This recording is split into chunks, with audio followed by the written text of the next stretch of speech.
Oke, sekarang kita baca ini aja. Overview-nya ya, Galatia 1 ayat 6 sampai 10. Ini. Nah, Sarah sudah bisa dengar ya suara saya? Nah, sekarang gereja Galatia telah dibawa pergi oleh setan. Ini menurut siapa? Jerome ya. Nah, Paulus menyalahkan dan menyanjung mereka dengan mengaku heran, menyatakan bahwa mereka telah berdosa melawan Bapa, ya, maksudnya Allah, yang adalah penulis Injil itu sendiri. Ada Injil lain yang bukan Injil, dan memang itu adalah sebuah ilusi. Inovasi sekecil apapun adalah sebuah kemurtadan. Jadi dari Theodor Motsutia. Meskipun Injil tidak akan pernah bisa dijatuhkan atau digulingkan, tidak menyayangkan dirinya atau bahkan malaikat, Rasul Paulus mengungkapkannya kemarahan, mengungkapkannya dalam mengungkapkan kemarahannya gitu ya.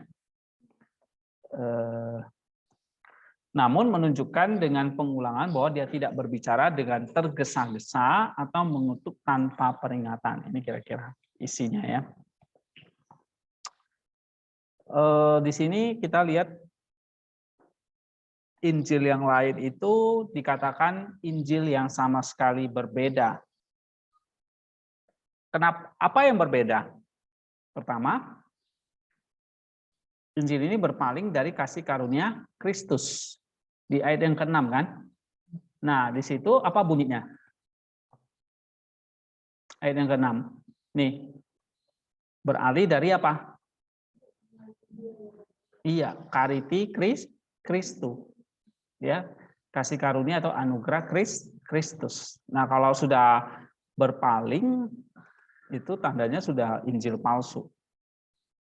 Ya. Yang kedua apa? Ciri Injil palsu ini. Membawa masalah bagi umat beriman. Jelas. Ya, membawa masalah bagi umat beriman itu artinya memecah belah gitu. Oke. Yang ketiga, memutarbalikan Injil Kristus. Gitu. Nah, kalau ini membawa masalah bagi umat beriman kan mereka meragukan otoritas Paulus ya. Yang ketiga, memutarbalikan Injil Kristus, ayat yang ke-7. Ayat ke-7 mana ini? Ini. Ho estin ala uk. Ya kan? Yang sebenarnya bukan Injil, tapi ini pengacau dan menginginkan apa? Perubahan dari Injil Kristus. Nah, jadi ciri dari Injil heteros ini adalah ini dia. Metas prefai to evangelion to Christus. Jadi mengalihkan dari Injil Kristus, mengalihkan Injil Kristus. Atau di sini saya katakan memutarbalikan Injil Kristus.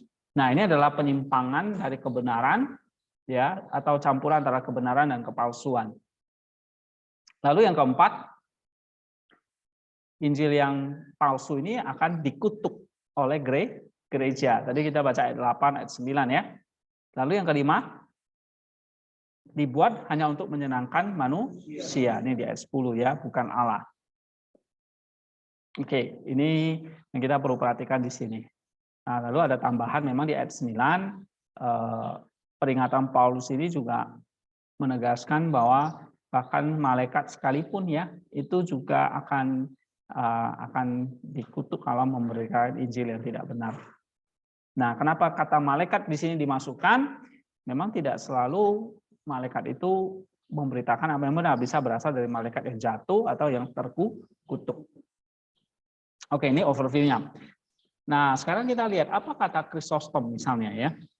Di ayat yang ke-6. Ini misalnya. Nah, jadi Chrysostom mengatakan sekali lagi ini orang-orang Yahudi, ternyata yang memberitakan Injil palsu ini adalah orang-orang Yahudi ini. Yang mereka pada awalnya sudah menyiksa Kristus, tapi sekarang mereka mengacaukan tubuhnya atau gereja Kristus. Ya, gitu. Nah, mereka berbuat demikian itu untuk tidak hanya Kalau dalam perjanjian lama mereka mengecewakan Allah Bapa ya. Di sini dia Kristus yang dikecewakan. Oke. Jadi kalau dalam perjanjian lama yang diberikan oleh Bapa mereka melanggar, tapi juga sekarang perjanjian baru dalam bentuk anugerah mereka juga langgar. Jadi the Jew ini orang-orang Yahudi atau Judaizer ini ya mengecewakan katanya. Lalu dalam Yohanes 15 ayat 16 segala yang dimiliki Bapa adalah milikku. Ini menegaskan bahwa kalau kita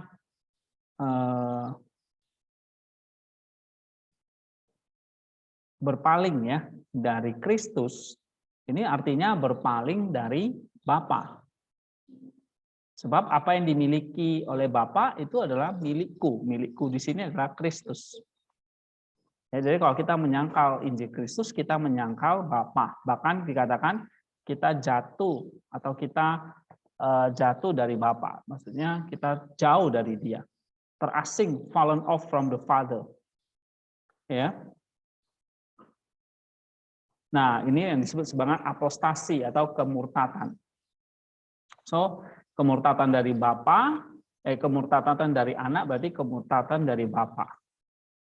Dan ini yang dialami orang-orang Yahudi baik di zaman PL maupun yang sekarang di zaman Kristus. Oke, ini kata Chrysostom ya. Kita lihat ini ya. Nah, apa yang dikatakan? Oke, sorry ya. Nih. Nah, apa yang dikatakan oleh para gereja? Misalnya tadi their quick dissertation ini adalah satu sintaktik konten ya. Berapa konten tadi kalau kita perhatikan di sini? Ini misalnya their quick dissertation ini ya. Ya kan? Satu. Oke? Ini yang dipakai oleh komentari ini. Nah, their quick dissertation, mereka cepat sekali beralih. Apa kata Jerome di sini?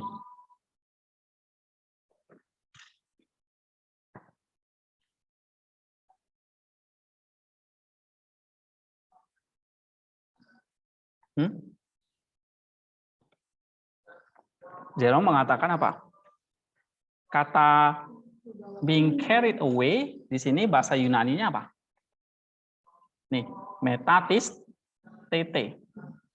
Ya kan? Di carried away, dibawa pergi gitu ya, atau berubah. Metatiteste. Nah, ini juga ditemukan seperti di dalam kitab dalam Kejadian ya, kitab Kejadian seperti Musa membawa pergi Henok dan Henok tidak ditemukan lagi di bumi. Ya, gitu. Ya. Nah, kata yang sama ini juga dipakai oleh Paulus ketika gereja Galatia itu kayak dibawa pergi dan akhirnya tidak ditemukan gitu. Ya.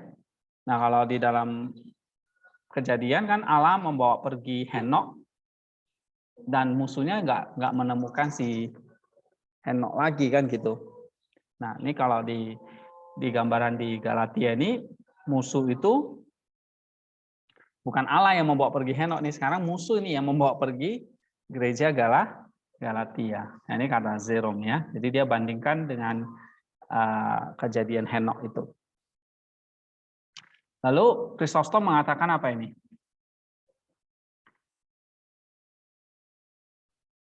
Nah, dia katakan tadi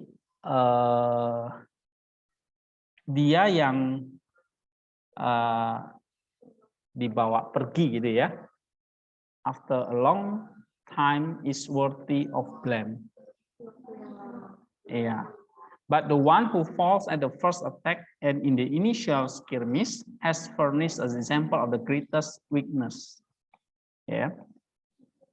And with this, he charged them also, what is this? That those who deceive you do not even need time, but the first assault suffice to rob and capture you. At the same time, he shows you what great and high estimation he hold them. For if had taught them more nobody and easily deceived, he would not have been surprised by what occurred. Nah, kenapa kok cepat sekali beralih? Karena kelemahan dari gereja Galatia itu dia katakan ini kayak seperti serangan pertama langsung gereja Galatia itu jatuh gitu. Nah, ini menunjukkan gereja Galatia itu punya satu kelemahan yang besar. Ya, kelemahannya mereka gampang ditipu, deceive gitu. Oke. Nah, dia katakan those who deceive you do not even need time. Jadi mereka yang menipu kamu bahkan nggak perlu banyak waktu. Begitu serangan pertama itu sudah menangkap kamu ya, capture kamu, menjatuhkan dan menangkap kamu. Ya, jadi kayak orang main tinju sekali pukul langsung KO gitu. Ya, ini kata Chrysostom ya. Oke. Maka dia kasih judulnya The Abruptness of the Lapse gitu ya. Pukulan sekali pukul langsung jatuh. Nah, ini kata dia. So, kata cepat, begitu cepat, ini menunjukkan apa kalau kata Chrysostom? Kelemahan, the greatest weakness of the Galatian. Ya. Ada kan di sini kata quick, ini apa bahasa Yunani tadi? Ini, takeos, utos ya, begitu cepat beralih. Ya, ini beralih di sini dipakai kata deserting ya. Deserting itu berarti kayak mengkhianati, berbalik badan gitu. Ya, ini deserting. Bukan hanya sekedar berubah, tapi kayak seperti kalau seorang prajurit itu punya sumpah prajurit, nah dia kayak melanggar sumpahnya atau dia berkhianat terhadap komandannya. Nah, itu desertion, ya pengkhianatan atau pembangkangan gitu. Nah, itu kata yang dipakai di sini ya. So this is the greatest witness, kata Chrysostom. Nah, kemudian ini apa ini B? Call in the grace of Christ. Hah? Dipanggil dalam anugerah Kristus. Ya, dipanggil dalam anugerah Kristus. Yang mana ini? Ini ya. Jadi deserve dari anugerah Kristus. Ya, beralih dari anugerah Kristus. Beralih dari dia memanggil kamu dalam anugerah Kristus. Nah, Chrysostom mengatakan apa ini?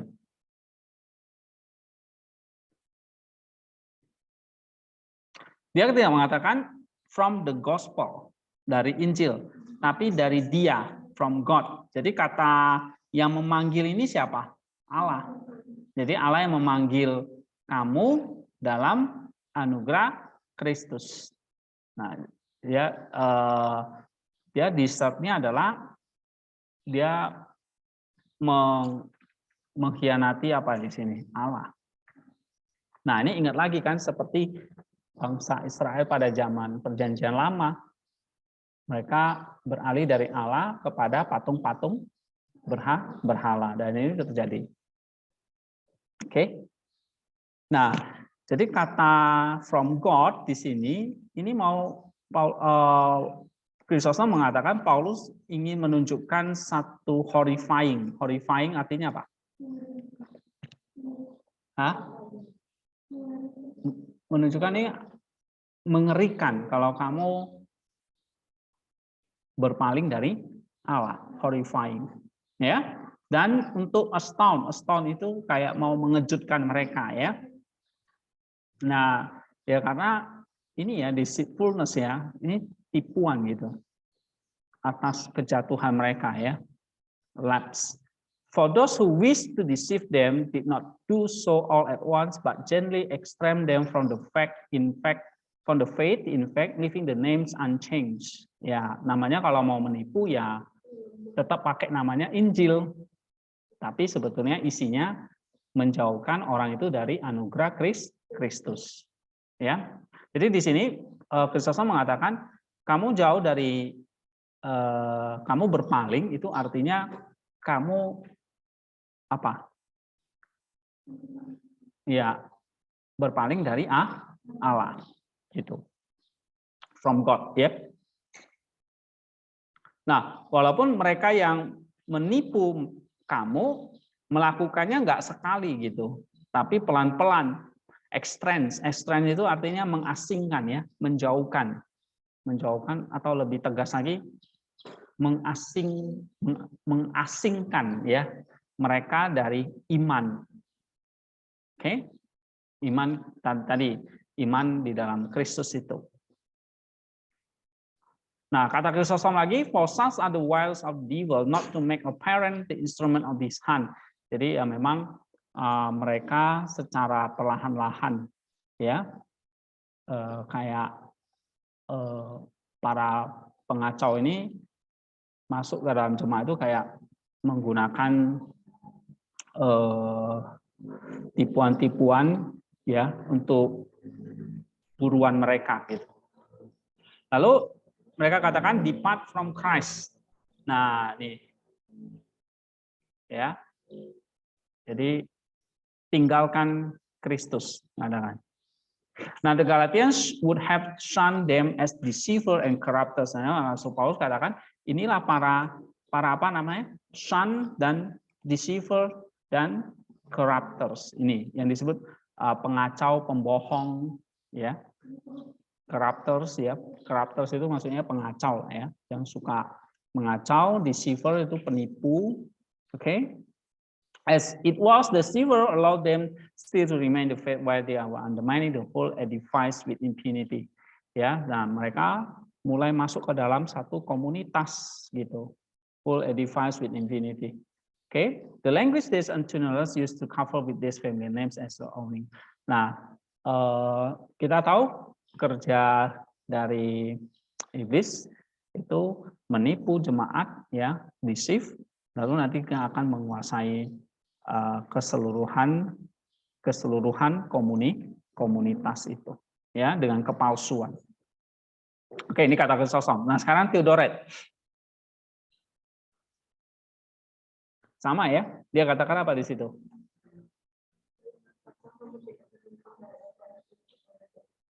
Ya. Nah, yang memberikan hukum adalah orang yang memanggil kamu untuk Injil ini. Dan jika kamu meninggalkan Injil ini, kamu tidak akan menemukan yang lain. Oke, jadi karena Tuhan tidak memberitakan beberapa hal melalui kamu dan yang lain melalui rasul-rasul lain. Oke, jadi komentar kita apa? Apa yang kita bisa tangkap di sini? Kan kamu akan kutip ini misalnya ya. Oke, you give the comment. Jadi misalnya kamu kutip, lalu di sini kan ada komentarnya nih dia. Nih, ini judulnya, ya kan? Ini kan masih ini, kita masih bahas sintaktik konten yang ini ya. Oke, apa artinya beralih dari Allah yang memanggil kamu dalam anugerah Kristus. Nah, kalau di situ menurut Theodoret apa? Tadi kalau menurut Chrysostom, ini artinya kita berpaling dari Allah, ya kan? Lalu dengan cara menipu dan akhirnya mempengaruhi satu komunitas. Nah, kalau ini apa? Menurut Theodoret?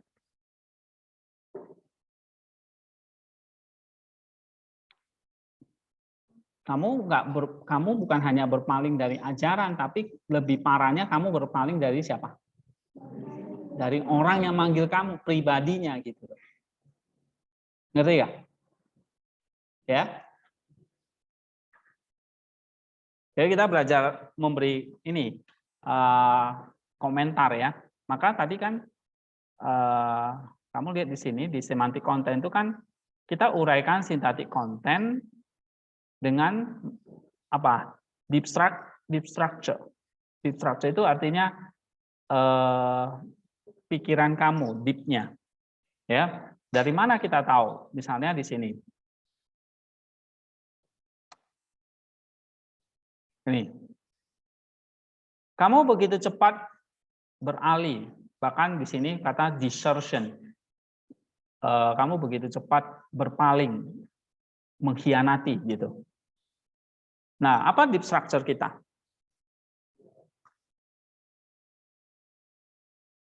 Ya kan? Kamu harus tambahkan apa deep structure kamu. Lalu dari Allah yang memanggil kamu di dalam anugerah Kristus. Nah, tadi deep structure kita tadi ini begitu cepat, itu menunjukkan jemaat Galatia itu begitu bodoh, begitu gampang dipengaruhi, ya kan? Nah, itu deep structure kita. Oke. Nah, lalu kamu bisa kutip, misalnya di sini Chrysostom, gitu. Chrysostom bilang, ya, what is this that those who deceive you do not even need time, but the first assault, begitu pukulan pertama aja sudah menjatuhkan kamu. Nah, gitu. Nah, itu istilah begitu cepatnya ya. Oke, bisa paham? Nah, terus menjauhkan kamu dari Dia yang memanggil kamu di dalam anugerah Kristus. Apa deep structure-nya kalian?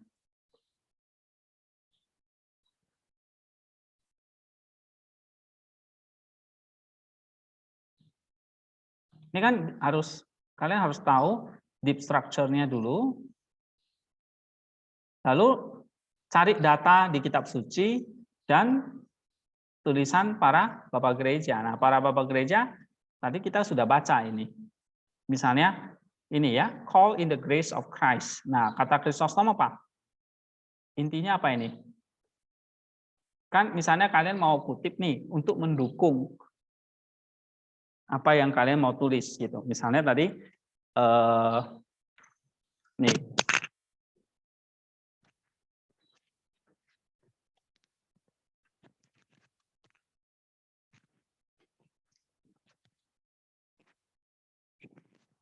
Bandel juga nih. Mantik kontennya ya. Nah,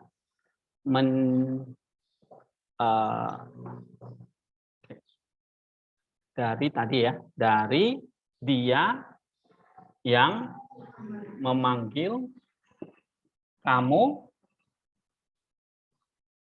Ini kan tadi di sini berpaling lah ya, atau berubah ya kan? Ya kan? Berubah dari Dia yang memanggil kamu dalam anugerah Kristus. Kan gini, ini yang kita mau jelaskan kan? Satu bagian ini kan. Now what is the deep structure here? Apa deep structure kalian? Oke, ini plus. Ya, plus apa? Nanti Christ Center dan Ecclesia. Ini dia. Nah, deep structure-nya apa ini? Dari Dia yang memanggil kamu dalam anugerah Kristus. Nah, kalau kamu bingung, kamu bisa baca ini misalnya. Overview-nya di sini. Nah, di sini dikatakan berpaling dari kasih karunia Kristus. Nah, kamu bisa mengatakan ini ciri dari Injil palsu yang membuat kita berpaling dari anugerah Kristus. Ini kan salah satu deep structure yang saya tulis di sini. Itu 1, 2, 3, 4, 5 itu deep structure-nya, ya, gitu. Nah, misalnya ini, saya kasih contoh. Dari Dia yang memanggil kamu, berubah dari Dia yang memanggil kamu dalam anugerah Kristus. Atau kalau di sini bahasa Inggrisnya apa? Call in the grace of Christ. Nah, kamu baca Chrysostom ini. Chrysostom mengatakan ini nggak hanya berpaling dari Injil, tapi berpaling dari Allah nih. Gawat. Ya kan? Gitu. Ini sesuatu yang horrifying, menakutkan. Ya, dan juga mengejutkan karena begitu cepat. Nah, ini kan menurut Chrysostom. Nah, kalian apa ini? Berpaling dari Dia yang memanggil kamu dalam anugerah Kristus. Kalian pikirkan, begitu cepat. Kalau ini kan berubah begitu cepat. Ya kan? Ini begitu cepat. Berpaling atau berubah begitu cepat dari kalesantos, Dia yang memanggil umat kamu. En cariti Christu, dari anugerah Kristus. Apa deep structure-nya?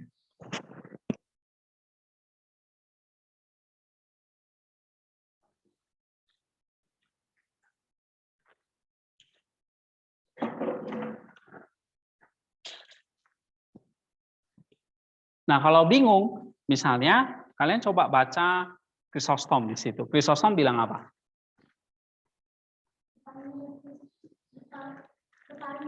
Berarti berpaling dari Allah.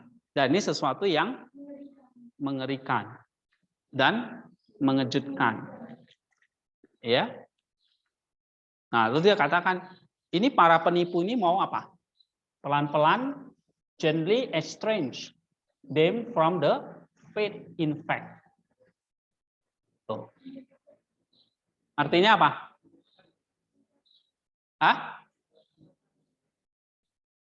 Para penipu ini mau estrange, mengasingkan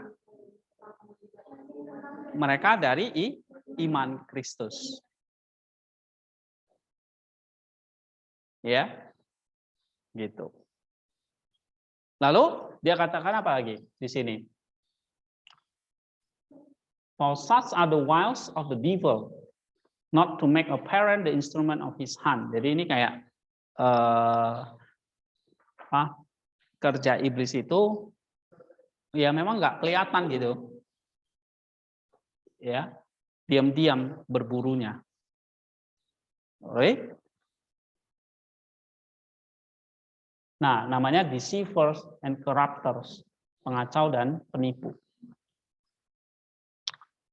Nah, itu kan menurut Chrysostom. Nah, misalnya kalian baca Theodoret lagi. Theodoret mengatakan apa ini tadi?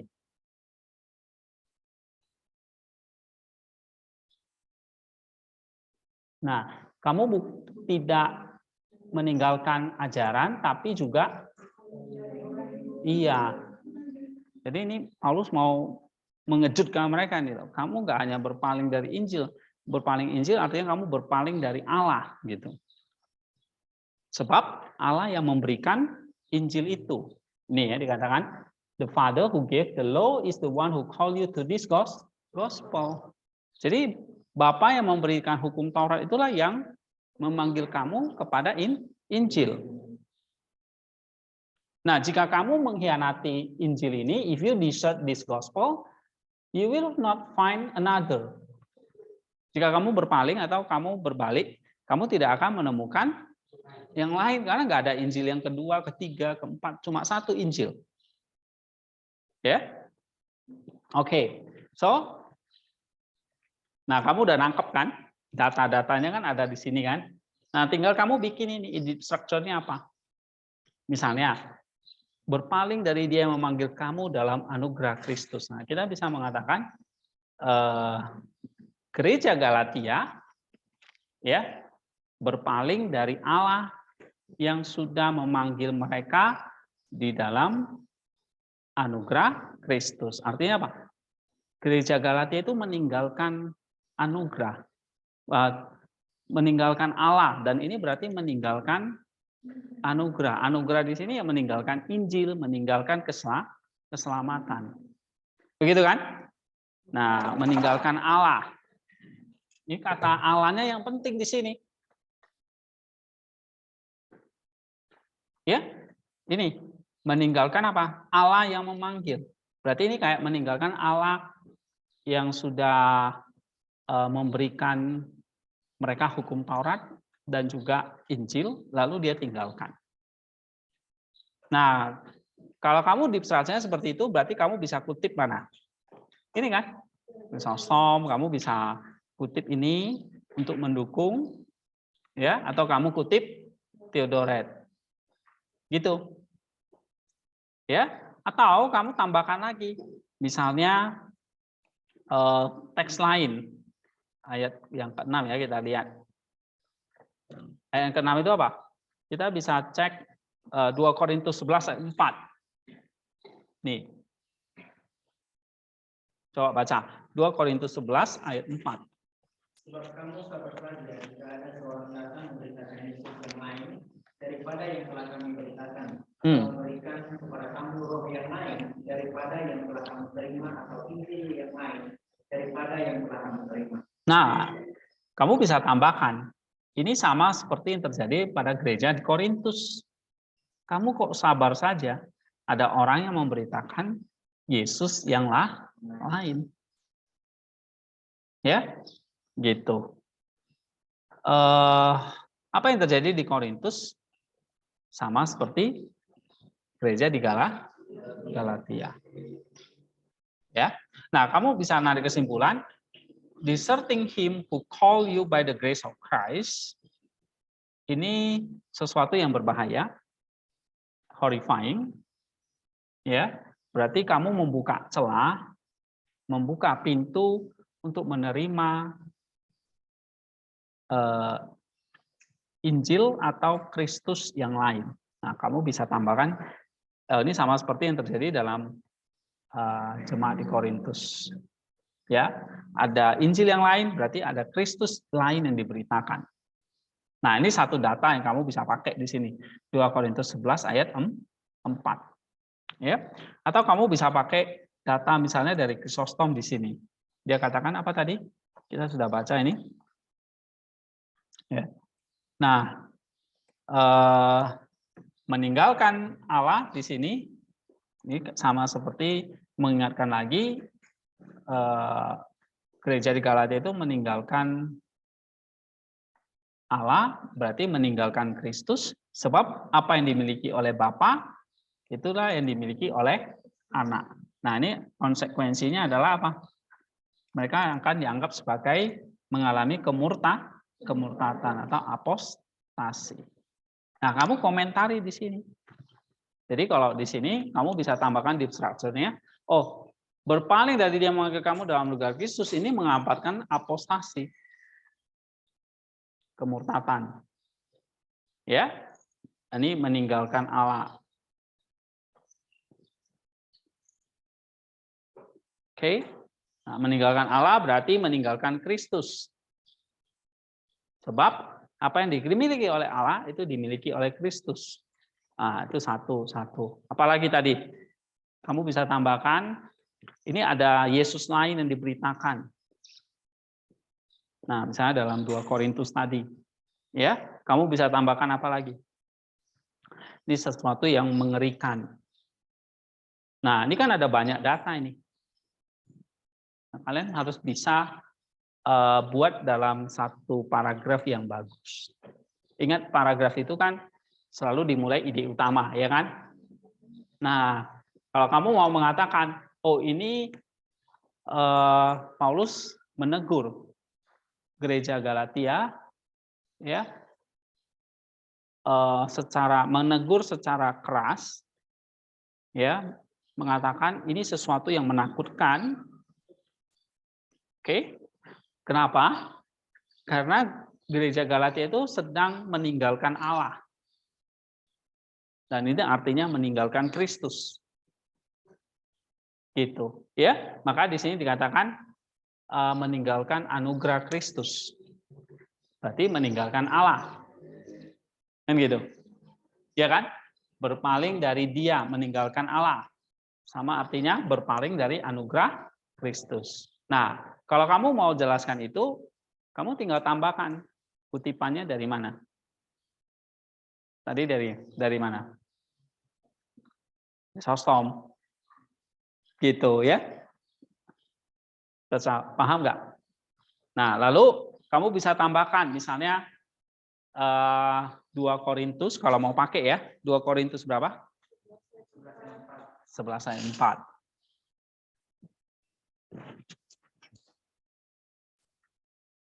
Oke, get it? Nah, kita contoh lain.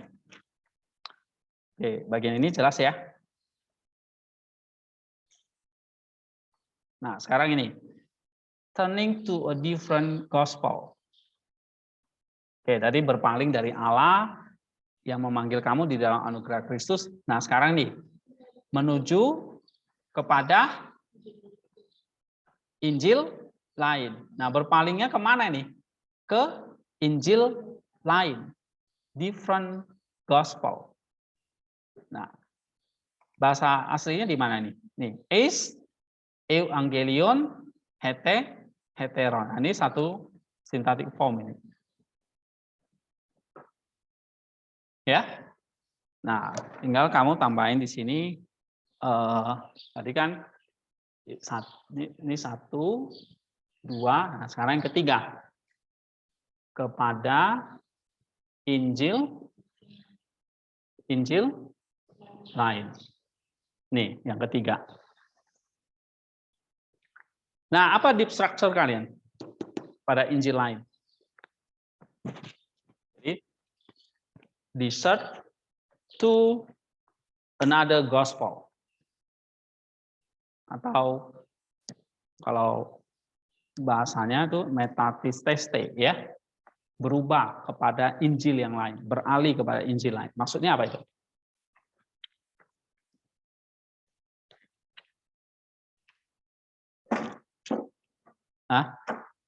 Berubah kepada Injil yang lain. Apa maksudnya? Gereja Galatia? Oke, jadi gereja Galatia mengikuti Injil yang sama sekali berbeda. Makanya kamu harus ngerti, kata heteros itu. Injil yang sama sekali bukan Injil, atau Injil yang palsu. Nah, kamu bisa mengatakan, ini Injil yang lain berarti apa? Injil bukan Injil atau palsu. KW gitu. Mungkin KW super ya, kalau Galatia ini. Oke. Nah, berarti gereja Galatia berpaling kepada Injil palsu. Ya, Injil palsu. Nah, lalu nanti kan di sini dijelaskan lagi. Nih. Bukan Injil yang sebenarnya berarti Injil palsu. Nah, kamu cek itu di ayat berapa dah? 7 ya. Misalnya, deep structure-nya kan gereja Galatia berpaling kepada Injil yang palsu. Nah, kamu bisa tambahkan, Injil yang palsu itu adalah membuat gereja itu berpaling dari Allah, berpaling dari anugerah Kristus atau keselamatan di dalam Kristus, atau tadi Kristus mengatakan berpaling dari iman. Jadi Injil yang palsu itu membuat kita atau membuat gereja Galatia itu apa? Berpaling dari Allah dan Kristus. Nah, itu kan tujuannya sebetulnya. Nah, kamu bisa jelaskan di situ. Ya, coba. Siapa yang bisa simpulkan kalimat saya tadi? Sarni, apa?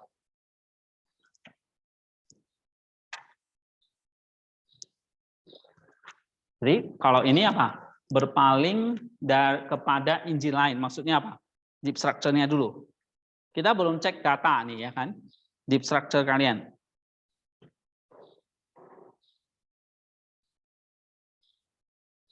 Atau siapa yang bisa cepat? Kalau saya tanya langsung jawab, nah salah benar itu nomor 2. Langsung jawab aja.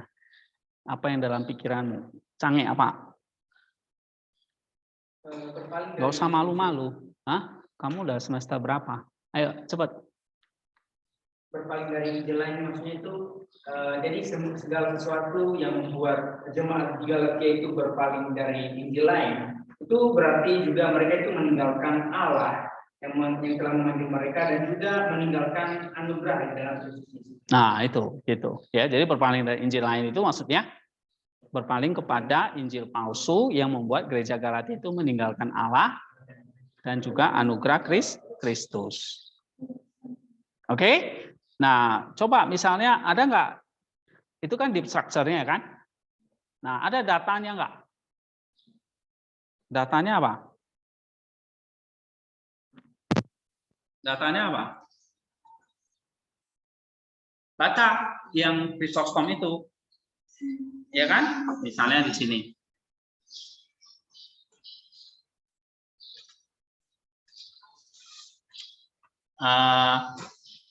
Agustinus ya, atau di sini juga ada.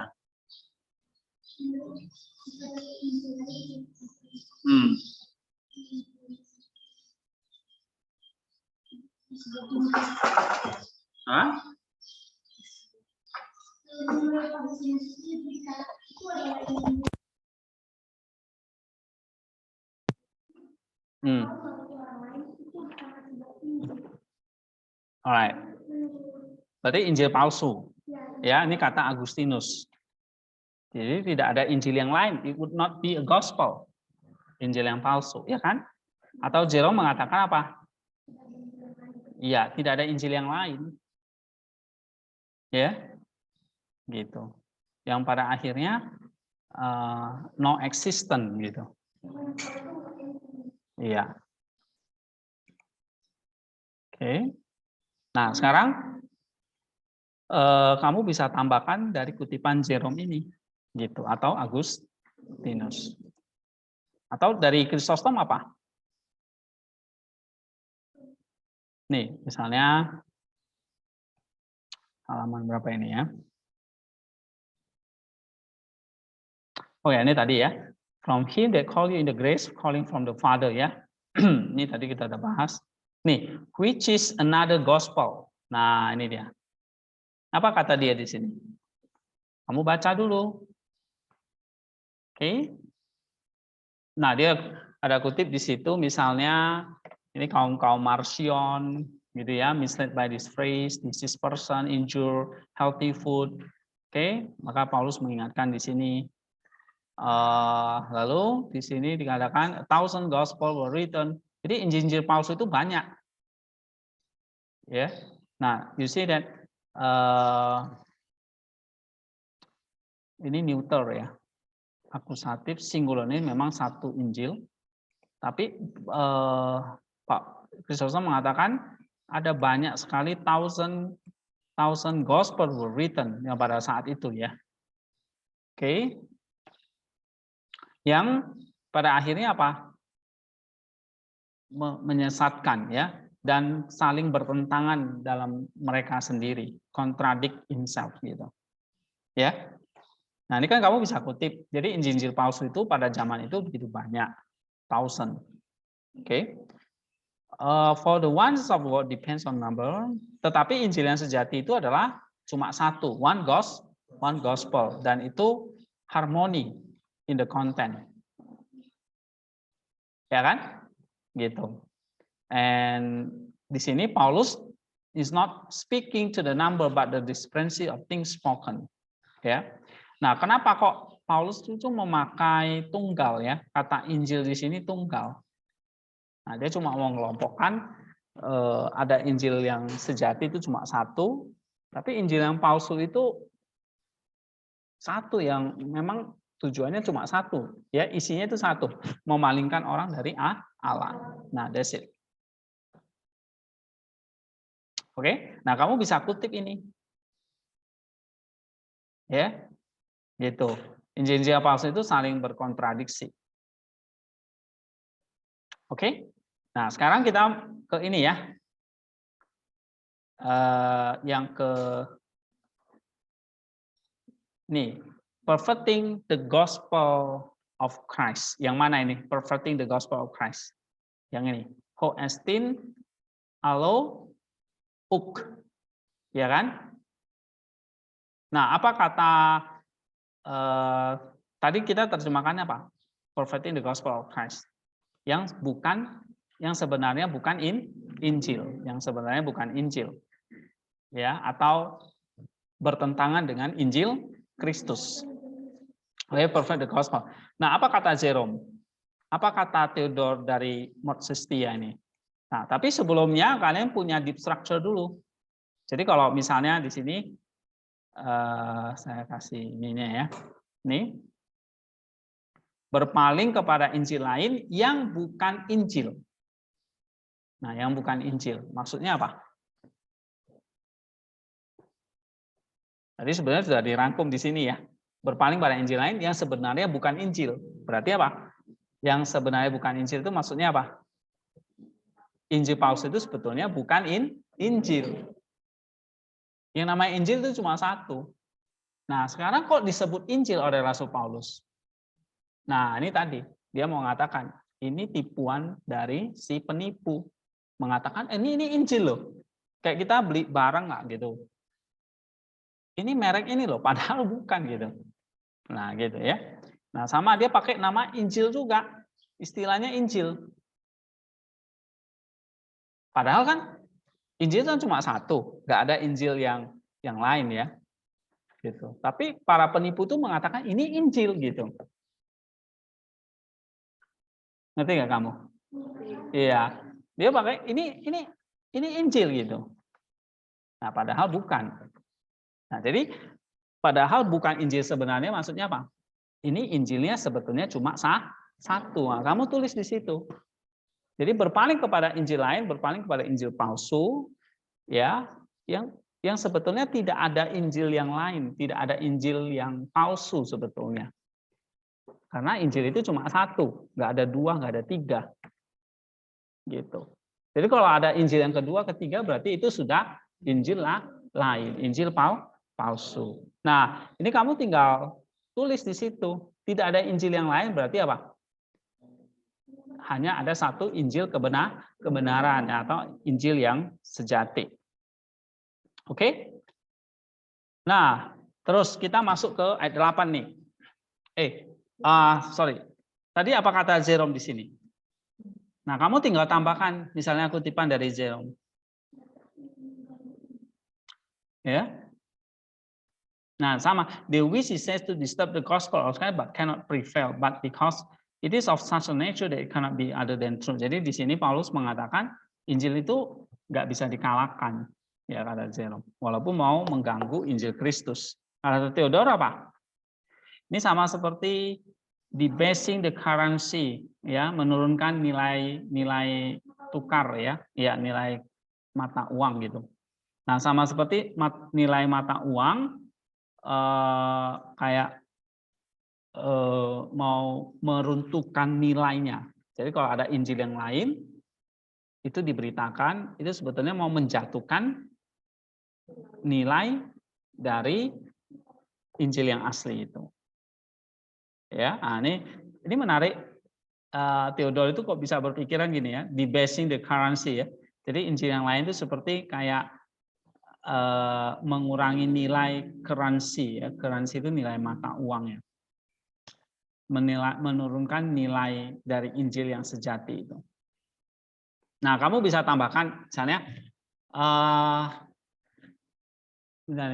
berpaling kepada Injil yang lain dari yang sebetulnya tidak ada Injil ya. Yang sebetulnya tidak ada atau cuma satu Injil. Nah, ini kayak sama seperti kamu mengatakan Theodore itu dari Mosebia mengatakan ini seperti mengurangi nilai dari Injil yang asli. Ya.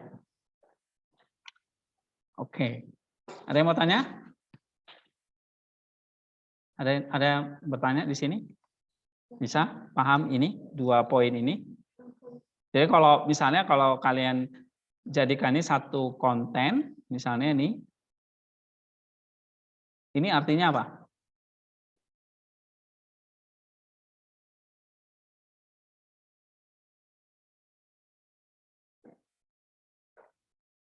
Berpaling dari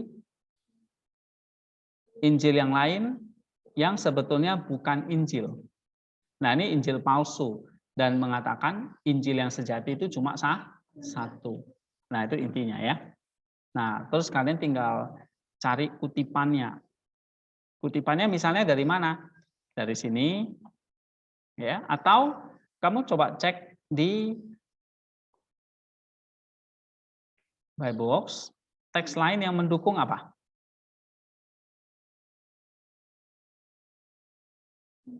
Galatia 1 ayat 7. Misalnya ini ada Kisah Rasul 15 ayat 24. Ya, coba baca. Kisah Rasul 15 ayat 24. Kami telah mendengar bahwa ada beberapa orang di antara kami yang tiada mendapat pesan dari kami, telah menggelisahkan dan menggoyahkan hatimu dengan ajaran. Iya, dan ini dalam konteks apa itu? Kisah Rasul itu. Mendengar ada orang yang memberikan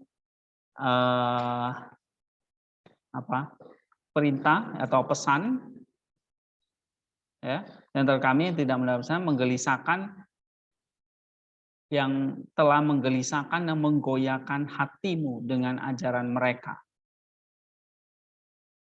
Nah, ini seperti yang dialami oleh gereja Galatia, orang-orang yang mendapat atau terpengaruh oleh Injil yang palsu ini akan membuat dia apa? Gelisah dan menggoyangkan hati. Ini kan kamu bisa ambil. Ya. Terus mana lagi? Nih, misalnya Galatia 5 ayat 10, coba baca. Dalam Tuhan aku yakin tentang kamu, bahwa kamu tidak mempunyai pendirian lain daripada pendirian ini. Tapi barang siapa yang mengacaukan kamu, dia akan menanggung hukumannya, siapapun juga dia. Nah, ini apa kalian bisa ambil?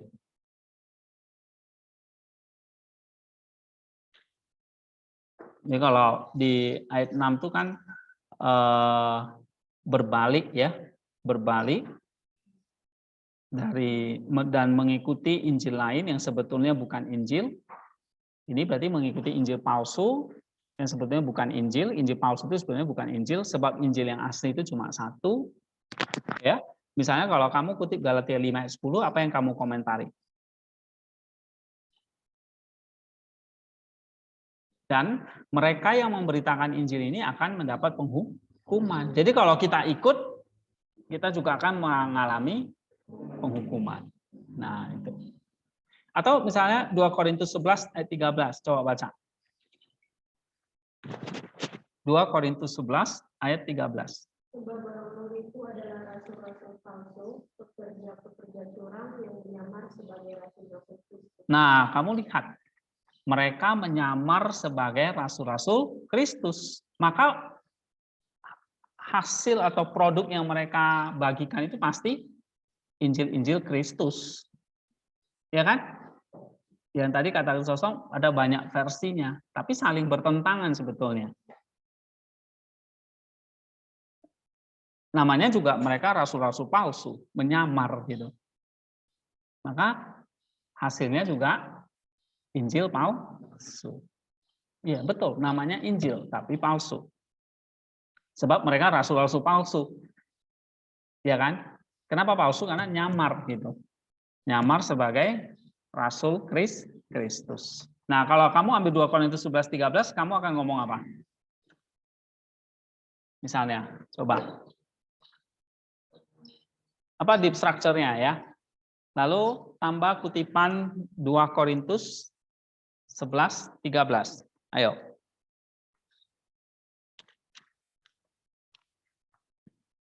Ini kamu bikin ini deep structure-nya ini aja digabungin.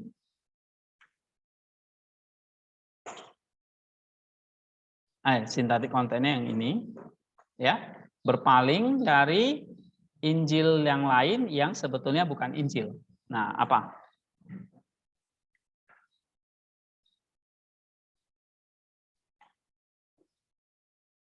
Apa yang akan kamu tulis di situ? Ini.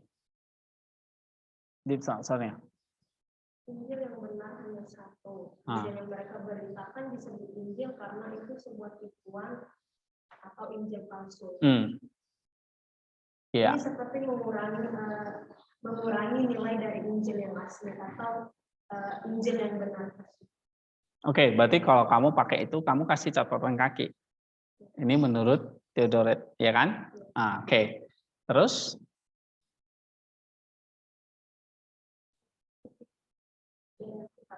Iya.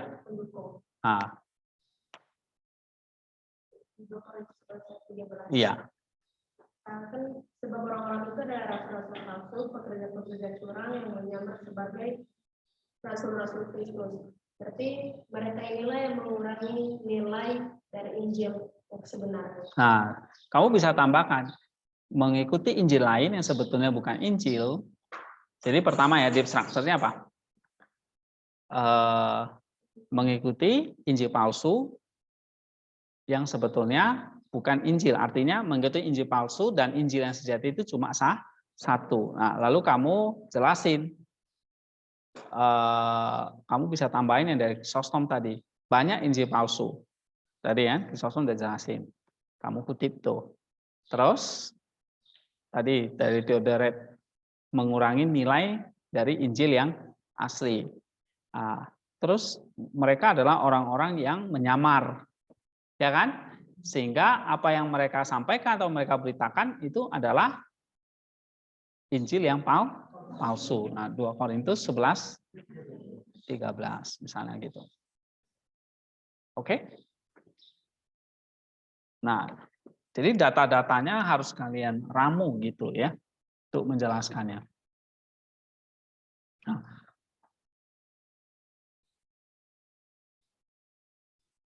oke, ada pertanyaan nggak di sini? Ayat 7. Ya, kalau enggak, misalnya kita lihat di sini. Di sini nggak dijelaskan tentang para pengacau ini ya, tapi kita lihat di Chrysostom itu ada nih. Only there are some that trouble you and would prefer the gospel of Christ. Ini siapa ini? Para pengacau ini. Tadi sebetulnya kita bisa kutip ini dari 2 Korintus. Korintus. Iya, yang ini. Siapa mereka itu? 2 Korintus 11:13 ini. Mereka adalah para rasul-rasul palsu atau para penipu. Ya. Nah, makanya ada related nanti dengan kitab Galatia 1:7 ini di sini. Oke, yang yang want to distort the gospel of Christ. Jadi kalau saya tanya apa deep structure dari ini?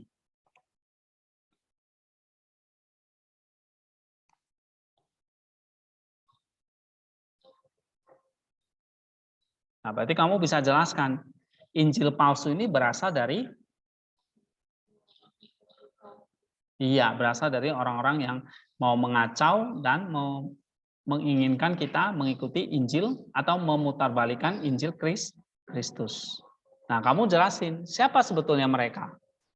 Kamu kutip misalnya dari mana? 2 Korintus 11:13.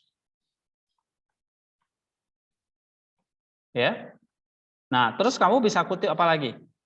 Coba baca Chrysostom nih datanya.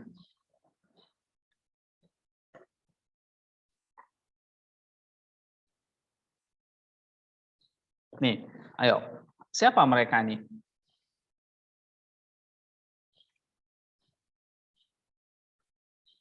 Nih, dikatakan ini ya. Mereka orang-orang yang pikirannya sudah gila. Tidak sehat, terdistorsi, dan menghayal tentang hal-hal yang hantu gitu. Imaginary phantom. Ya, ini keras ini. Oke, orang yang sudah gila, pikirannya udah nggak waras. Ya. Yang penglihatannya itu terganggu, not healthy. Oke, terdistorsi dan suka menghayal. Ya. Nah, pikirannya itu sudah membuat orang pikirannya kacau karena pikiran-pikiran jahat. Ya, insanity, kegilaan itu lebih berbahaya daripada sakit jasmani. Ya, makanya kalau sakit jiwa atau sakit pikiran itu lebih susah disembuhkan, ya kan? Sama kalau kamu sudah mengikuti ajaran yang lain, itu lebih sulit. Maka kalau orang-orang sudah terdoktrin salah gitu ya, nah itu udah lebih parah daripada sakit fisik. Nah, maka kalau dari Chrysostom itu kan ini deep structure dia kan. Kalau kamu apa? Misalnya di sini kamu mengatakan, ini, kalau saya akan ngomong apa? Paulus menjelaskan bagian ini, siapa mereka yang membuat kita berpaling, membuat gereja Galatia berpaling dari Allah, mengikuti Injil palsu. Ini ternyata para pengacau dan yang menginginkan kita berbalik dari Injil Kristus. Nah, Kristus mengatakan deceivers, para penipu. Mereka adalah para penipu. Sehingga kamu akan mengatakan gini, para penipu punya ciri, punya tugas. Apa ciri mereka? Mengacau. Ya, para sontens. Mengacau itu berarti apa? Membuat pikiranmu jadi bingung. Yang mana yang jadi yang benar, ya kan? Karena mirip gitu. Kayak orang nyamar kan mirip kan, padahal bukan kan. Gitu. Ada yang nyamar jadi rasul, padahal bukan rasul, tapi mirip, benar nggak? Nah itu para sontes itu berarti apa? Mengacau itu berarti apa? Hah? Membuat pikiran bingung. Oke, kacau. Berarti di sini mengacaukan ajaran tentang Kristus. Para sontes. Oke. Lalu yang kedua, mengajak kamu atau menginginkan kamu, nah ini lagi, metasfera lagi. Berbalik dari Injil Kristus. Nah, berarti ini kamu di strukturnya apa? Kamu lihat di sini. Telontes. Oh, telontes itu artinya menginginkan, bernafsu. Nah, berarti deep structure-nya apa ini? Orang-orang ini bernafsu. Berarti orang-orang ini apa? Punya gairah menyampaikan Injil palsu, nggak diam. Ya kan? Bergairah gitu. Kayak kamu kan kalau ketemu pacar kan bergairah kan gitu. Ada nggak? Nah, sama. Para penipu ini bergairah, telontes. Nah, kamu perhatikan ini, kenapa kok Paulus pakai telontes? Artinya bergairah. Patience. Ya, sehingga para pengacau ini dia di dalam gereja nggak diam-diam aja dia. Pasti apa? Bergerak ya kan, ngajar, bergairah dan rajin begitu. Alright? Itu deep structure-nya. Nah, lalu bergairahnya hal yang salah tapi membuat kita beralih dari Injil Kristus. Ya. Nah, saya ulangi. Kalau saya tanya, apa deep structure kalian ini? Yang ini.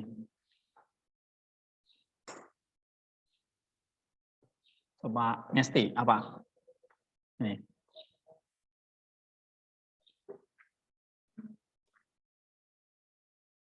Pertanyaannya itu menginginkan kita berbalik dari Kristus. Ya. Nah, tadi penjelasannya itu para penipu memiliki ciri, yaitu mengacau dan membuat pikiran kita menjadi bingung, dan juga mengacaukan ajaran tentang Kristus. Kemudian penipu itu menginginkan atau memiliki nafsu yang tinggi untuk mengajarkan ajaran palsu. Iya. Jadi dia mau mengacaukan pikiran jemaat dan juga bernafsu atau penuh passion ya untuk membawa orang itu kepada berbalik dari Injil Kristus kepada Injil palsu. Nah, ini berbahaya di sini. Oke, itu deep structure-nya. Tangkap nggak? Boyman tangkap nggak? Kamu masih ini ya? Masih setia sama Injil yang benar kan? Atau sudah melayang-layang? Sudah kacau nih pikiranmu? Mulai berpaling. Nah, menurut Boyman, talontes di sini apa? Ya, parasontes ini apa?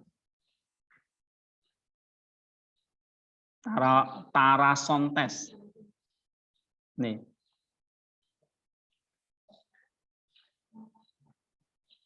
Apa deep structure-nya? Nah, kamu tinggal cek di sini. Oh, paratarassontes. Kenapa Paulus pakai ini ya? Trouble. Ya kan? Mengacau, ya kan? Ini apa yang dikacaukan? Pikiran. Jadi penipu ini pasti akan menghasut kamu, mengacau pikiranmu, membuat kamu tuh jadi ragu tentang Kristus. Nah, ada yang di sini pernah kena nggak?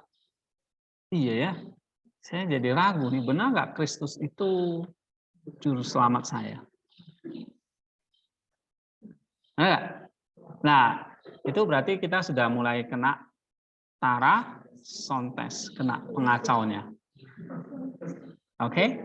Pikiran kita dibuat jadi kacau. Nah, terus kamu kutipnya di mana ini? Ini Chrysostom ada. Nih, seperti yang dikatakan oleh Chrysostom, confusion. Mereka adalah orang-orang yang apa? Membuat pikiran kita, nih, mana tadi ya? Nih, ya, membuat pikiran kita, mind kita, confusion with evil thought. Oke? Nah, mereka mengalami seperti itu, maka ngajak-ngajak sekarang. Nah, terus ini telon test. Coba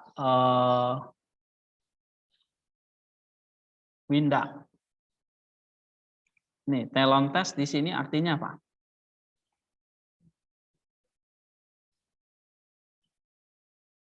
Nah, kamu search saja di sini.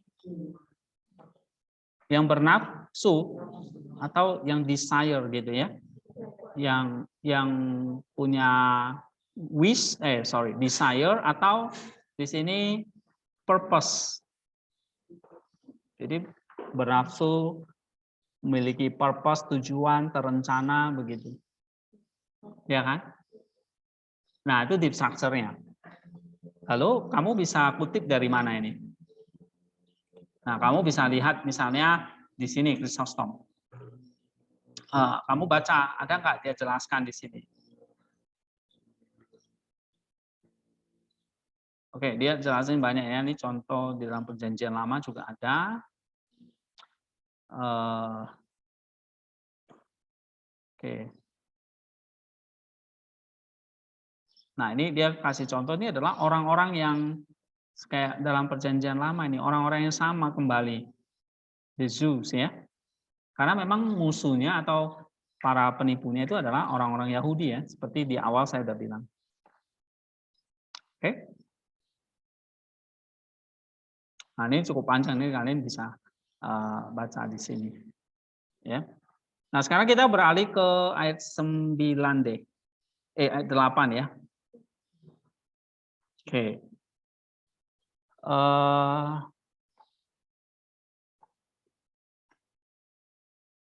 Apa sintaktik konten yang pertama?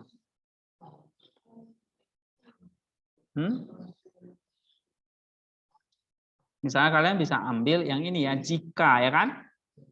Nih. Ya. Atau kamu lihat di sini ini an angel and a contrary gospel. Nah, ini maksudnya yang ini. Angel and contrary gospel. Jadi tetapi jika kita kembali ke terjemahannya tadi ya, bahkan kami atau para malaikat dari surga memberitakan Injil kepada kamu yang berbeda dari Injil yang kami pernah beritakan, nah, kan gitu. Ini deep structure-nya apa? Di sini Paulus menegaskan apa? Terkutuklah dia. Ya. Nah, kalau saya ngertinya, ini kalau menurut Jerome ya, Jerome mengatakan Paulus memakai statement yang hiperbol. Hiperbol itu artinya Paulus melebihkan, ya menunjukkan sesuatu ini penting. Ya, seperti kalau dia marah kan hiperbol, marahnya gitu. Tapi marah seorang rasul gitu ya, marah yang kudus lah. Marahnya besar gitu, hiperbol, karena berbahaya gitu. Kristus bilang ini lebih berbahaya daripada sakit fisik. Ya. Oke. Nah, ini hyperbole statement. Nah, kalau Theodoret ngomong apa?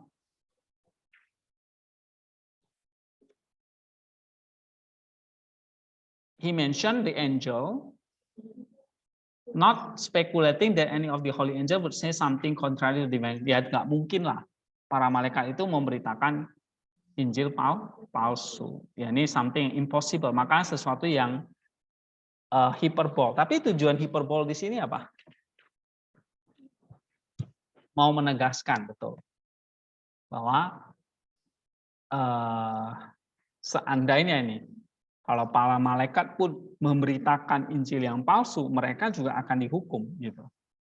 Apalagi kami malaikat aja dihukum, apalagi manusia. Nah, itu maksudnya hiperbole. Nah, itu kan deep structure-nya. Ngerti nggak, Pastor? Ya? Oke. Nah, kemudian guru-guru palsu ini ya akan dikutuk, di curse. Nah, apa maksudnya dikutuk ini? Ini anatema.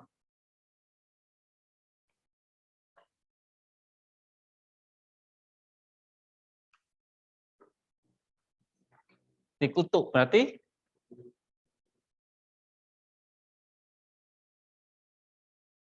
dihukum, ya kan? Akan dihukum. Dihukum seperti apa? Nah, misalnya kalian bisa cek nih. Coba buka Galatia 1 ayat 8 ya. Lihat X reference-nya.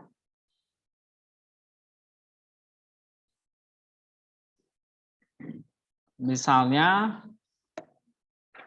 Roma 9 ayat 3, coba baca. Bahkan kamu mau berkutuk dan terpisah dari Kristus demi saudara-saudaraku, kamu sebangsaku secara jasmani. Oke, jadi dikutuk di sini Paulus jelaskan apa? Iya, kalau dia memberitakan Injil yang palsu,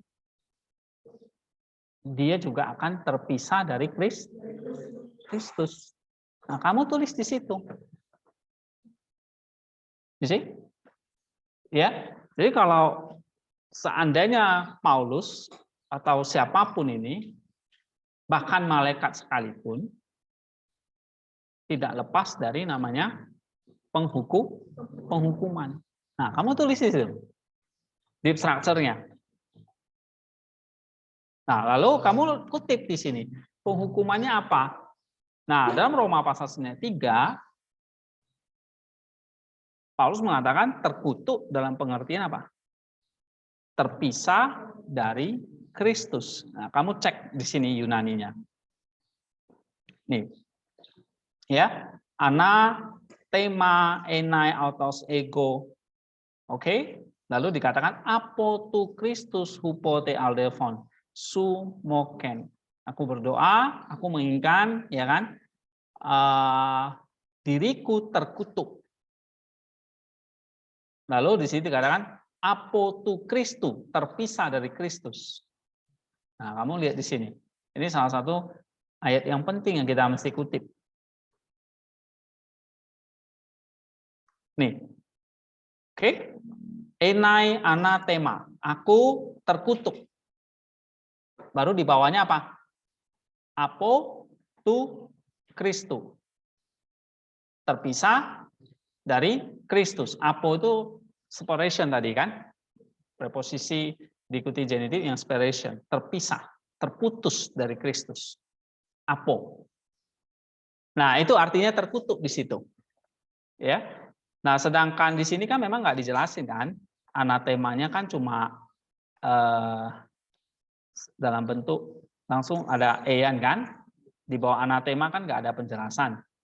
Nah, ternyata di dalam Roma pasal 9 itu ada anatema apo tu Kristu. Berarti terkutuk di situ di strukturnya apa? terpisah dari Kristus. Nah, itu penghukumannya. Jadi para guru-guru palsu ini akan dihukum Allah dengan terpisah dari Kristus. Dia akan kehilangan keselamatan karena terpisah dari Kristus, kehilangan keselamatan dia. Hati-hati ya. Ini kitab suci yang ngomong. Anatema apo Kristo.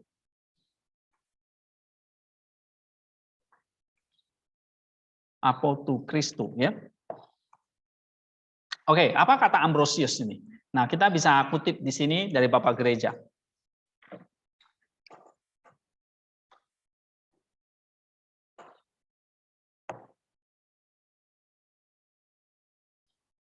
Jadi jangan heran bahwa Rasul Paulus di sini ya, ketika quieting ferocious character was so annoyed, he is indignant for the sake of the Galatian salvations. So, with the enemies of the Christian way of life. For this indignation show that it's not like sin to transfer allegiance to the law after receiving faith. Jadi kenapa Paulus itu begitu keras ya? Karena apa? Karena salah ngajar itu membawa orang kepada kegelapan. Ya, kepada kegelapan dosa dan membawa orang itu berpindah ke alam maut katanya. Nah, jadi ini adalah satu perkataan yang tegas, indignant, for the sake of the Galatian salvation. Ini demi keselamatan gereja Galatia. Nah, ini kata Ambrosius ya. Kemudian kita lihat apa kata John Chrysostom. Nih, ayat 8 dan 9.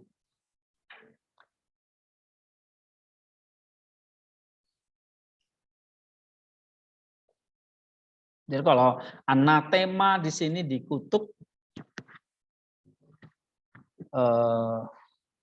Rasul mengatakan apa?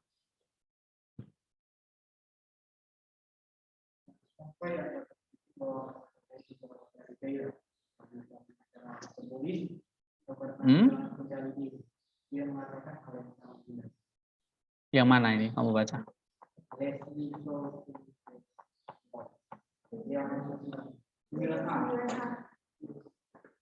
Oh, yang ini masih. Oh, oke, sorry. Ini ya. Enggak, maksud saya, kita belum ke 9 ya. Masih 8. Ah, yang ini.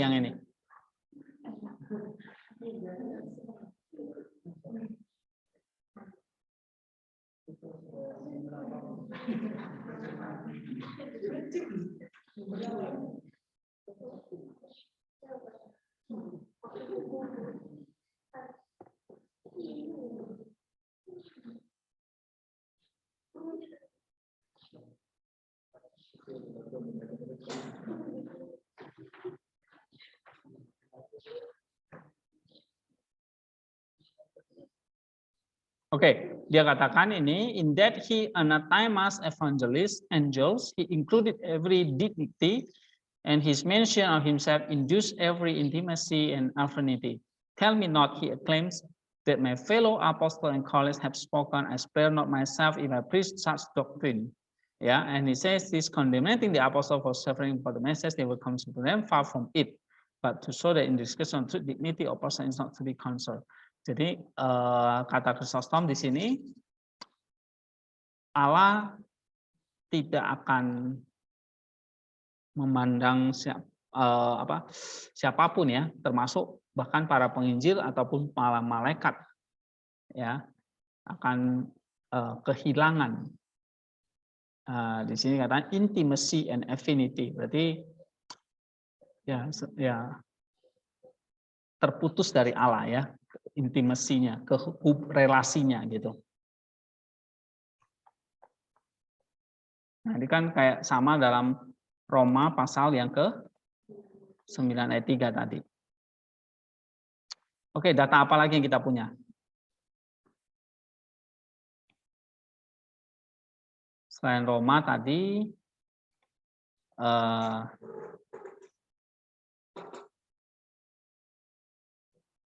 1 Korintus 16:22 itu ada kata curse ya kan, kutuk. Lalu 2 Korintus 11:14 setan ya yang menyamar sebagai malaikat terang. Oke, ayat 1 dan 9. Oke, jadi saya kira jelas ya, kata kutuk ini berarti terpisah dari Kristus.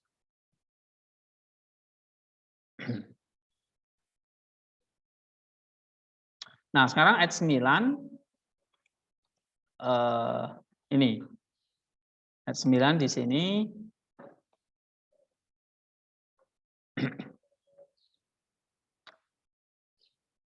the apostle reiteration ini diulangi kembali ya. Kenapa Rasul Paulus mengulang lagi di sini? Kata Chrysostom apa tadi?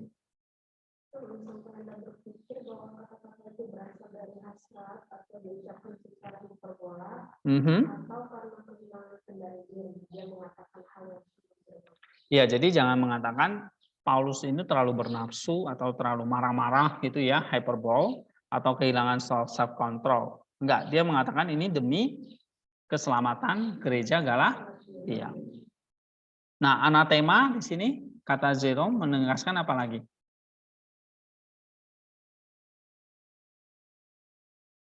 Nih, fearing this very thing, denounce an anathema of those who preach. Dia nggak jelasin ya, tapi hanya anatema ya menegaskan kembali bahaya hukumannya ini ya. Oke, coba kita lihat ini ayat 9 teks lain.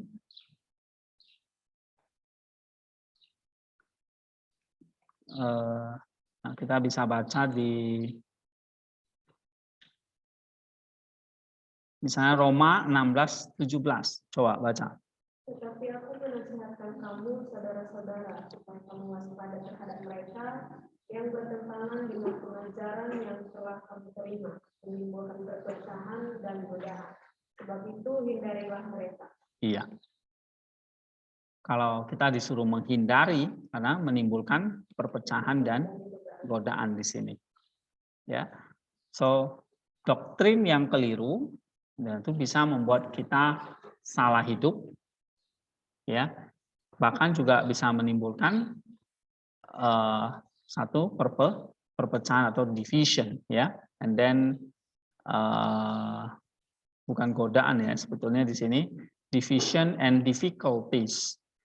Jadi perpecahan dan kesulitan-kesulitan ya, atau bahkan penderitaan gitu, lebih tepatnya penderitaan. Ya, perpecahan dan pertikaian ya, offense atau penderitaan yang ada. Nah, ini kalau doktrin atau ajaran yang salah, kita disuruh menghindari. Kalau ini dalam Roma 16:17 ya. Kita lihat di sini kata Jerome tadi, Chrysostom, ini sudah ya. Kata Jerome ini tadi juga udah. Nah, ini Paulus mengulangi kembali, ada pengertian apa berarti deep structure ya? Kok diulangi kembali berarti apa? Ini sesuatu yang penting. Jadi bukan sekedar hyperbole aja, tapi menentukan keselamatan dari gereja Galatia. Dan kalau kamu kutip Roma 12, berarti kamu tambahkan. Paulus menginginkan jemaat itu menghindari mereka. Ya. Terus misalnya kita pakai mana lagi?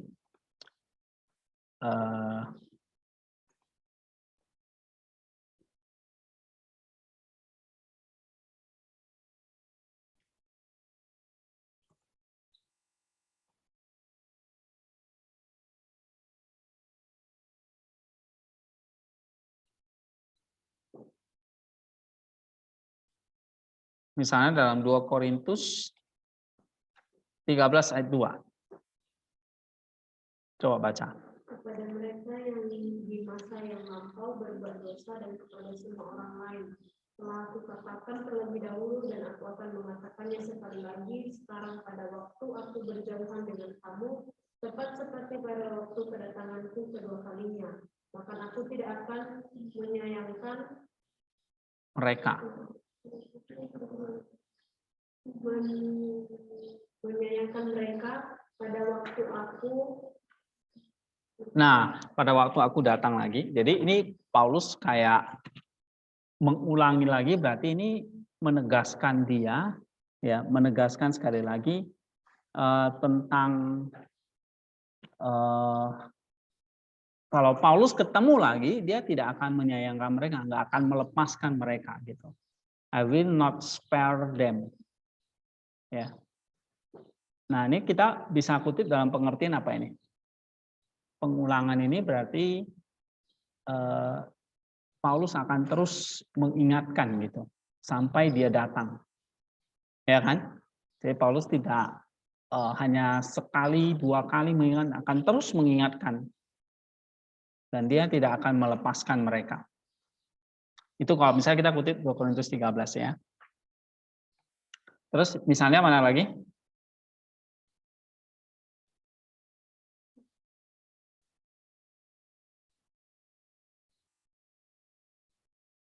Nah, kita baca Kisah Rasul 18:23 ya.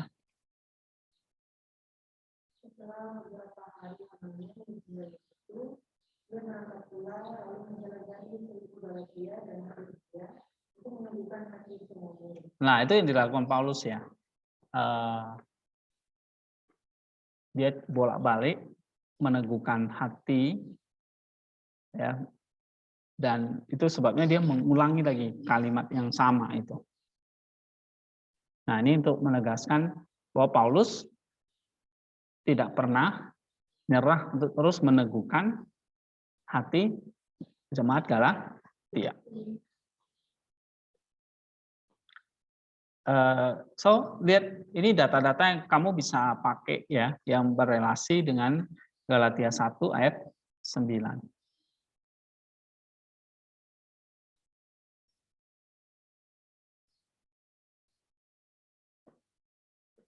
Oke, ada pertanyaan di sini? Jadi kalau kita simpulkan hari ini di sini kata anatema kita dapat ya satu ayat kunci di sini, terpisah dari Kristus. Sebenarnya cara lebih advance adalah kamu klik kanan, search on lemma, kamu search di sini kata anatema. Search on lemma. Oh, sorry, toolsnya kamu ganti ya. Toolsnya semua aja di search version. Ya, ini sorry.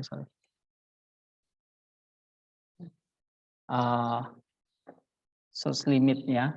Search limitnya tambahin ini, jangan cuma apokrifa. Ini saya settingnya agak salah kemarin. New Testament boleh atau OT juga. Nah, ini udah. Oke. Nah, kamu klik anatema misalnya ya. Kalian mau mencari data tentang terkutuk di sini. Oh, ada data ini. Ada berapa ayat nih? Kisah Rasul, Roma 9 tadi, 1 Korintus 12 ayat 3 ya kan? Nah, ini 1 Korintus 12 ayat 3 yang kita belum baca nih. Coba baca. Karena itu aku mau meyakinkan kamu bahwa tidak ada seorang pun yang berkata-kata oleh Allah dapat berkata terkutuklah Yesus, dan tidak ada seorang pun yang dapat mengaku Yesus adalah Tuhan selain oleh Allah.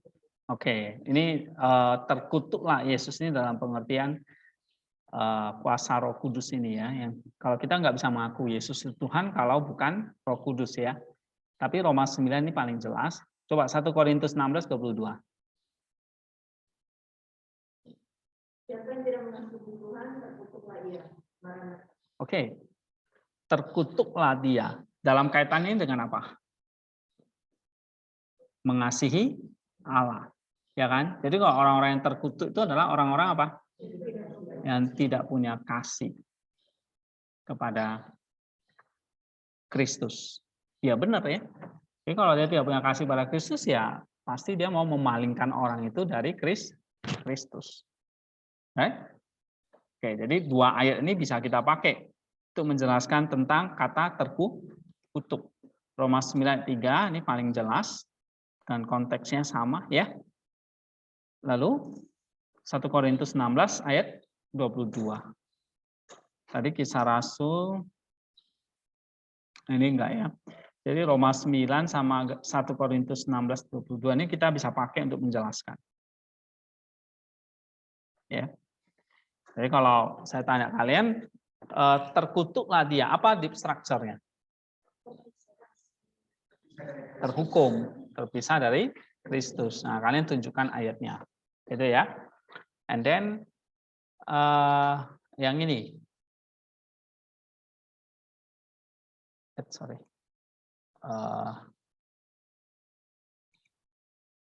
Yang ini. Gimana deep structure-nya?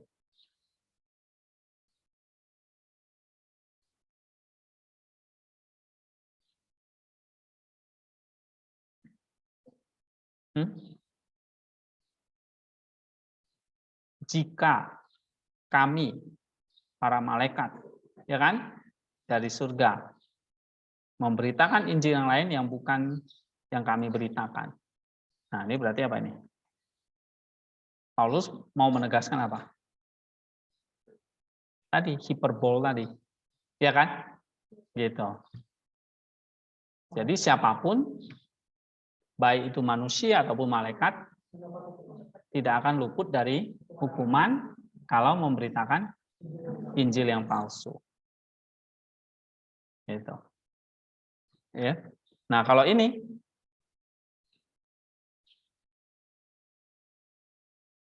pengulangan lagi kan, reiteration tadi. Nah, ini menunjukkan bukan Rasul Paulus lost control gitu ya, tapi mau menegaskan dia mementingkan keselamatan ya jemaat Galatia. Oke. Nanti kalian tinggal tambahkan data-data dari Bapak Gereja, kitab suci gitu, ya. Kira-kira begitu menjelaskan semantik kontennya yang ini. Nah, baru nanti konsep teologisnya ini. Nah, dari sini kan kalian misalnya kita udah bahas sampai ayat 9 ya. Apa konsep yang kalian bisa dapatkan?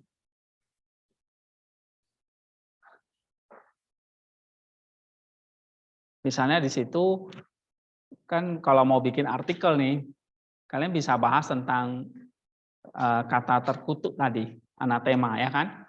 Itu satu konsep yang kalian bisa gali. Oh, ternyata terkutuk itu berarti tidak mengasihi Tuhan, satu poin. Yang kedua, apa? Memberitakan Injil palsu. Baru di sini hukumannya terpisah dari Kristus atau Allah. Nah, itu kan bisa jadi satu konsep teologi tentang anatema itu. Ya. Nah, terus apalagi di sini tadi kita temukan.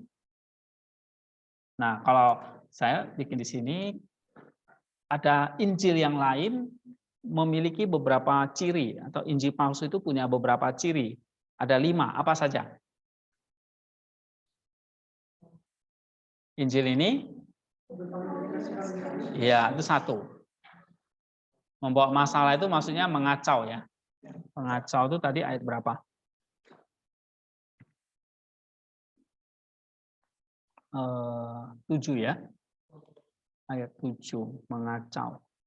Jadi membawa masalah bagi umat beriman itu ya mengacau pikirannya, ya.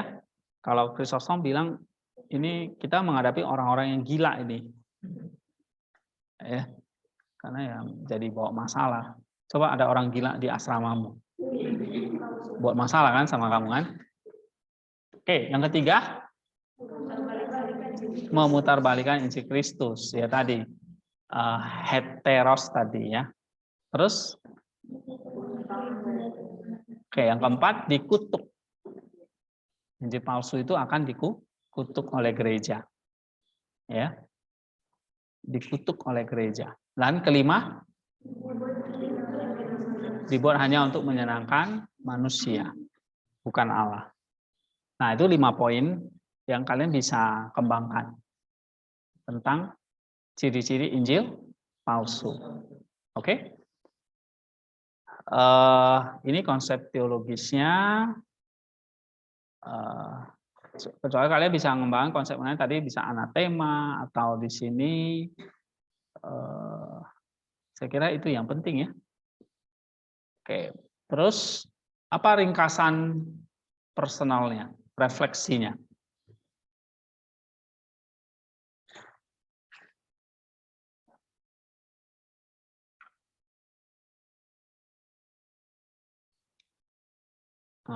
Siapa ini?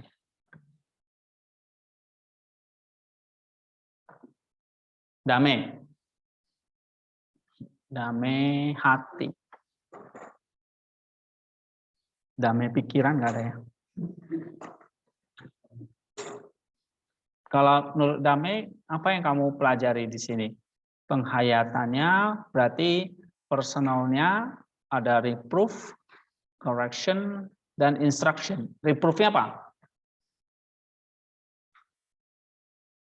Menyatakan kesalahan kan, itu reproof. Berarti waktu kamu baca ayat ini, reproof buat saya apa?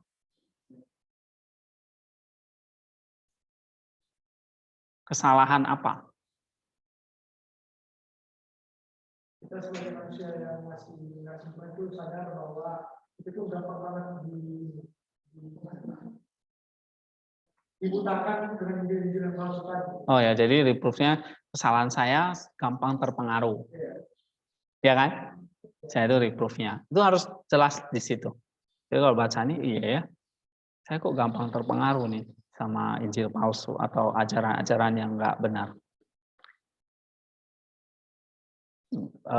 Kita sering lihat kadang tanpa kita sadari ya. Gitu. Contohnya apa ya? Misalnya, saya nggak tahu kalau kayak di dunia TikTok gimana itu ya. Kan sekarang marah orang cuplik-cuplik ajarannya ya pakai TikTok. Nah, itu be careful ya. Kita mesti cek gitu. Benar nggak yang dia sampaikan. Nah, itu contoh ya. Terus memperbaiki kelakuan. Apa koreksi buat kita? Ya, Irin. Apa correction-nya?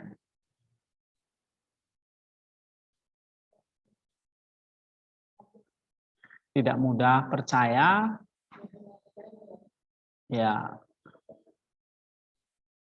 Koreksinya kalau kita gampang terpengaruh, berarti koreksinya kita harus belajar lebih serius gitu. Misalnya ya kan? Iya. Kayak belajar Galatia ini kan? Belajar lebih serius ya kan? Walaupun ngantuk-ngantuk ya kan? Jadi koreksinya jangan ngantuk waktu belajar di STT gitu. Oke. Nah, instruction-nya apa? Mendidik orang dalam kebenaran. Instruction in righteousness. Mendidik apa dari ayat ini? Oh, bahwa apa saja ya mendidik kamu di dalam kebenarannya.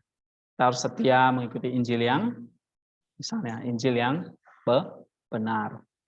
Tidak gampang terpengaruh. Apalagi?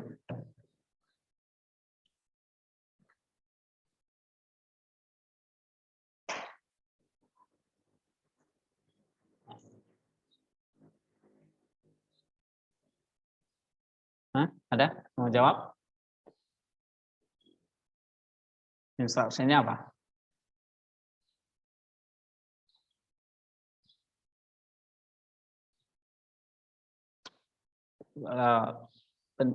Instruction atau mendidiknya. Jadi kalau kita mengikuti Injil yang lain, kita kayak terpisah dari Kristus, ya kan? Bahkan kalau kita memberitakan Injil yang lain, kita juga terpisah dari Kristus. Kan di sini ada ya. Nih ya. Ya, memutarbalikan Injil Kristus atau kamu berbalik dari kasih karunia Kristus. Nah, mendidik apa ini? Berarti ajaran menentukan apa? Atau doktrin ajaran menentukan apa? Relasi saya dengan Kristus. Ya kan? Gitu. Nah, ini salah satu instruction-nya. So, be careful with the teachings, ya, ajaran. Bahkan nggak hanya ajaran, kalau kamu salah ajar atau kamu belajar yang salah, kamu akan terpisah dari Allah, ya kan? Meninggalkan Allah tadi dikatakan. Dan kita menjadi orang yang terkutuk juga. Jadi yang ikut terkutuk, yang memberitakan juga terkutuk. Terkutuk itu artinya apa? Terpisah dari kasih karunia Kristus itu. Nah, ini salah satu poin yang mendidik kita. Mendidik kebenaran ini. Ya. Oke, next. Aplikasinya. Apa obedience-nya?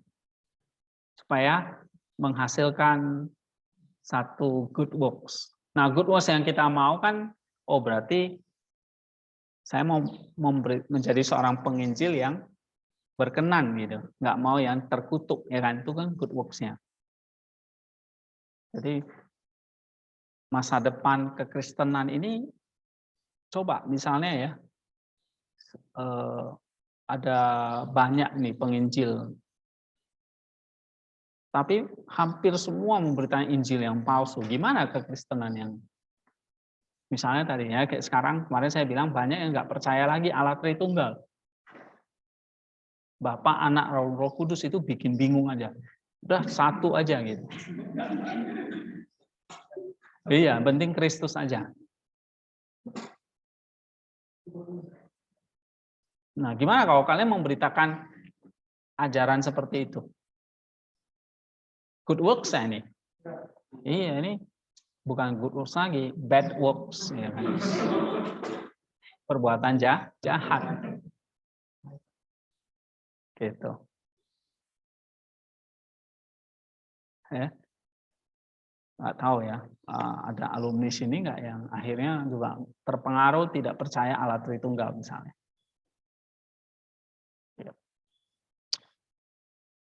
So, what is our obedience? Apa ketaatan kita?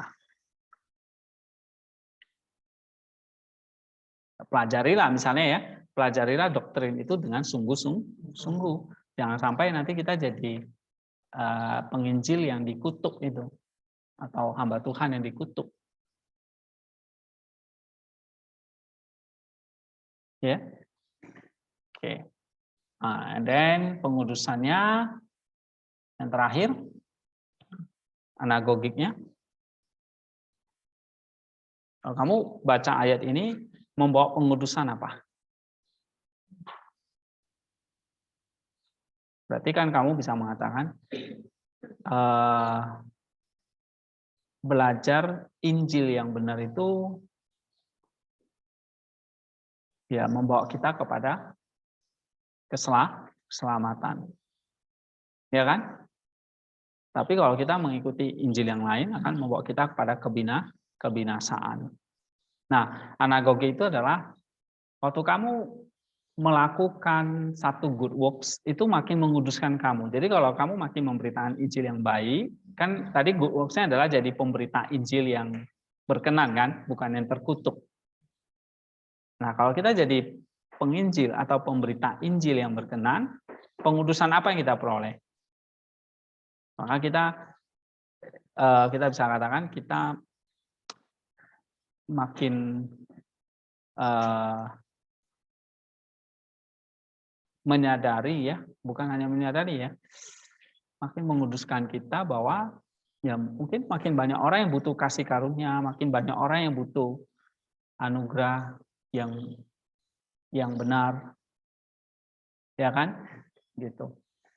Ada sekarang tuh banyak ya yang dulunya Kristen, bahkan pendeta, terus dia murtad gitu, meninggalkan Injil, jadi mualaf lah apa ya gitu, itu banyak itu. Nah akhirnya apa? Ya dia itu senang itu ya kalau kayak mualaf-mualaf itu ya. Apalagi mantan pendeta misalnya gitu. Atau mantan mahasiswa teologi, mantan dosen misalnya. Terus misalnya contoh saya jadi mualaf gitu ya kan. Gitu. Nah, pasti laris itu diundang kemana-mana. Ya kan? Nah, ini itu di Malang itu ya, di mana itu dibuat ini. Kalau kita kan ada istilahnya KKR kesembuhan, KKR iman, ya kan gitu. Ini KKR mualaf, versi mualaf. Pakai istilahnya KKR gitu. Nah, isinya ya cerita tentang kejelekan Injil. Ya, Injil Kristus itu dituhankan oleh orang Kristen. Ya, Alkitab ini banyak kesalahan, kepalsuan gitu. Percaya apa yang ditulis Paulus gitu. Ya, banyak tuduhan fitnah-fitnah gitu.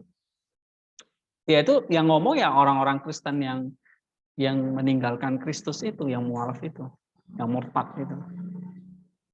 Ya, apalagi mantan pendeta atau mahasiswa S2 di Vatikan dulu ya,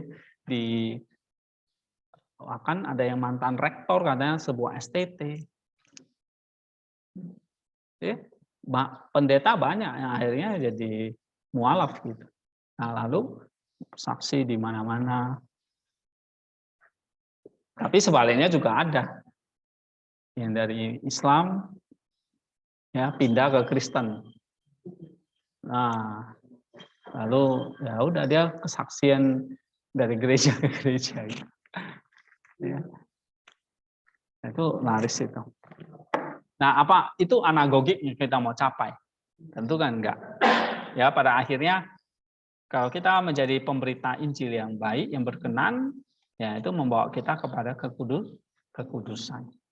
Jadi langkah keempat ini adalah, nah tadi kan langkah ketiga kan good works-nya menjadi pemberita Injil. Maka kalau kita jadi pemberita Injil, apa dampaknya? Ini analogi kita semakin membuat kita mencapai kekudusan yang sesungguhnya. Oke, gitu ya. Kita break dulu. Di jam 2 kita masuk lagi.